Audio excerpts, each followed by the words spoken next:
Is the Lord precious to you or a stumbling stone?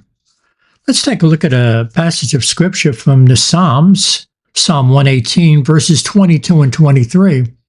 It says, "The stone which the builders refused is become the headstone of the corner. This is the Lord's doing. It is marvelous in our eyes." Keep in mind, that is from the Old Testament. Let's go to the New Testament, Matthew 21. You're going to find Jesus quoting the same scripture.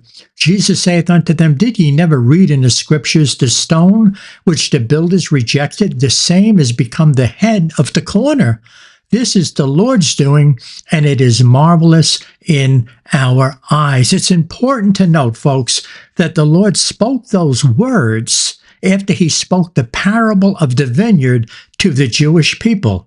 Oh, yes. He talks about the householder who sends servants to the gardeners or the husbandmen, and they beat some, they stoned some, they killed others. Then the householder sent the Son. That's Christ prophesying of his own death on the cross. That is incredible. And that is why the Lord said, look, the cornerstone is himself. He's the cornerstone. He's the one who was rejected. Look at what Paul says in Romans chapter 9. He says, "What shall we say then?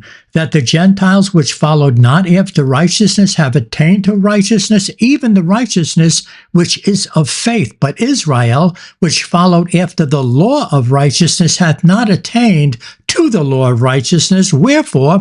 Because they sought it not by faith, but as it were by the works of the law, for they stumbled at that stumbling stone. As it is written, Behold, I lay in Zion a stumbling stone and rock of offense, and whosoever believeth on him shall not be ashamed." Look what Peter says, 1 Peter 2, 5-8. "Ye also as lively stones or living stones are built up a spiritual house, and holy priesthood, to offer up spiritual sacrifices acceptable to God by Jesus Christ. Wherefore also it is contained in the scripture, Behold, I lay in Zion a chief cornerstone, elect, precious, and he that believeth on him shall not be confounded. Unto you therefore which believe he is precious, but unto them which be disobedient, the stone which the builders disallowed, the same is made the head of the corner, and a stone of stumbling and a rock of offense, even to them which stumble at the word, being disobedient, whereunto also they were